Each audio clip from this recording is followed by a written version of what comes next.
Që mund të ketë befasi, për arsye se kemi dy kandidat, dy partive shumë të fuqishme, edhe aty nuk dihet a fiton LVV-ja, a fiton LDK-ja. Pro, është shumë e hapur kjo gora. Natyrisht në Deçan, aty AK-ja shumë e forcë, nuk vihet në diskutim. Ama në anën tjetër, fushata që ka bu PSD-ja atje, Natyra Kuqin, sigurisht që Deçani shkon në balotazh. A fiton PSD-ja me Natyra Kuqin ajo, nuk e di. Që aty mund fitoj LDK-ja me mushkollën në shumë e fortë. Shkon Natyra vetë se ki fituar gjithë.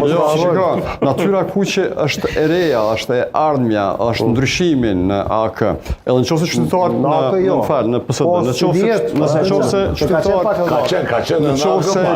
të Deçanit, nëse qytetarët të Deçanit janë vërtet për ndryshim, ata votojnë Natyra Kuqin, edhe kjo është. Po menaj që kjo kishme qenë diçka mrekullueshme vetëm në vend në Kosovë me fitu një gru kandidate. Kjo shkon deri, jo për Natyra Kuqin.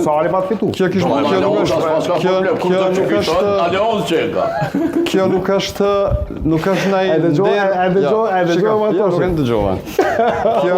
S'pas ka problem Aleonsa në Deçan. Kushdo që të fiton i ty në koka. Pse?